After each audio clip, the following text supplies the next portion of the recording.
दिल्ली में कोरोना के केसेस लगातार कम हो रहे हैं और ये सब दिल्ली के अपने 2 करोड़ लोगों की मेहनत का नतीजा है कि हम लोगों ने 1 महीने के अंदर दिल्ली में इस दूसरी वेव को इसके ऊपर भी काबू पा लिया है। दिल्ली के लोगों ने मिलके पिछले 24 घंटे में लगभग 1.5% संक्रमण दर आया है और लगभग 1100 के करीब केस आए हैं और धीरे धीरे रोज़ केस कम हो रहे हैं, संक्रमण दर भी कम हो रही है।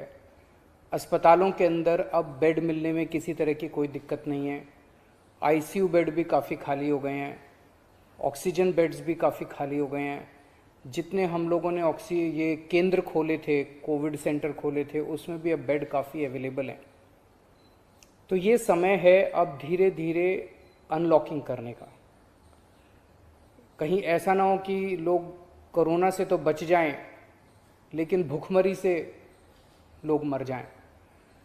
तो अपने को बैलेंस बना के चलना है कि एक तरफ कोरोना को भी कंट्रोल करना है और एक तरफ आर्थिक गतिविधियों को, इकोनॉमिक एक्टिविटीज़ को भी साथ साथ कोशिश करनी है, जहाँ जहाँ जितना बन सके उतना अलाउ किया जाए। तो सोमवार को सुबह 5 बजे तक ये वाला लॉकडाउन है। आज एलजी साहब की अध्यक्षता में डीडीएमए की मीटिंग हुई, दिल्ली डिज़ास्टर मैनेजमेंट अथॉरिटी की, और उसमें कुछ निर्णय लिए गए हैं लॉकडाउन खोलने के लिए। तो सबसे पहली चीज़ तो ये कि अब धीरे धीरे लॉकडाउन खोलने की प्रक्रिया चालू कर रहे हैं। बड़ी मेहनत से, बड़ी मुश्किल से कोरोना काबू में आया है अभी, लेकिन पूरी लड़ाई जीती नहीं है। तो इसीलिए जो अभी तक अपने को फ़ायदा हुआ पिछले 1 महीने के लॉकडाउन का, ऐसा ना हो कि अगर एकदम से खोल देंगे तो उसका नुकसान हो जाए। तो इसीलिए सबका ये मानना है, एक्सपर्ट्स का, कि इसको धीरे धीरे खोला जाए। खोलने में सबसे पहले अपने को उन लोगों का ख्याल रखना है जो समाज का सबसे गरीब तबका है। मजदूर हैं, दिहाड़ी मजदूर हैं, प्रवासी मजदूर हैं।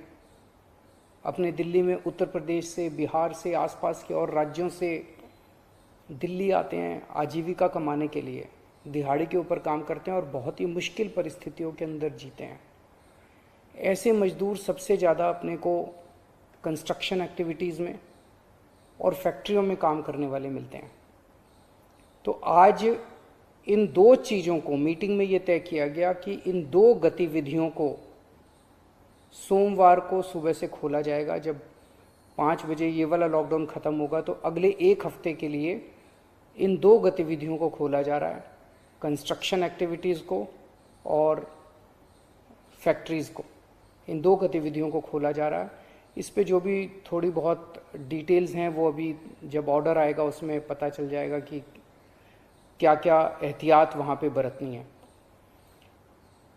अब हफ्ता दर हफ्ता हम जनता के सुझावों के आधार के ऊपर और एक्सपर्ट्स की ओपिनियन के आधार पर इसी तरह से धीरे धीरे लॉकडाउन खोलने की प्रक्रिया जारी रखेंगे, बशर्ते कोरोना फिर से बढ़ने ना लगे। अगर बीच में ऐसा लगता है कि कोरोना बढ़ने लग गया तो फिर हमें एक्टिविटीज़ खोलने की प्रक्रिया को भी रोकना पड़ेगा। तो मेरी आप सब लोगों से गुजारिश है कि कोरोना से संबंधित जो भी एहतियात है उसको ज़रूर बरतें, दोनों चीज़ों के लिए। एक तो अपनी सुरक्षा के लिए, अपने परिवार की सुरक्षा के लिए, अपनी सेहत के लिए, अपनी ज़िंदगी के लिए, और दूसरा ये कि सारे मिलके अगर कोविड की एहतियात बरतेंगे तभी दिल्ली के अंदर 2 और इकोनॉमिक एक्टिविटीज़ लॉकडाउन खुलना चालू होगा। अगर कोरोना फिर से बढ़ने लग गया, हमारे पास कोई चारा नहीं बचेगा फिर से लॉकडाउन लगाने के लिए। हम नहीं चाहते लॉकडाउन लगाना, हम लॉकडाउन के पक्ष में बिल्कुल नहीं हैं और आप भी नहीं चाहते। लॉकडाउन कोई अच्छी चीज़ नहीं है, मजबूरी में लगाना पड़ता है। और एक चीज़ कि जब तक ज़रूरत नहीं पड़े घर से बाहर ना निकलें। ज़रूरत बहुत ज़रूरी हो तभी घर से बाहर निकलें, ज़रूरत ना पड़े तो घर से बाहर ना निकलें। ये समय बहुत ही नाजुक समय है, हम सबको बड़ी जिम्मेदारी के साथ आचरण करना है ताकि हम सब मिलके अपनी दिल्ली को बचा सकें।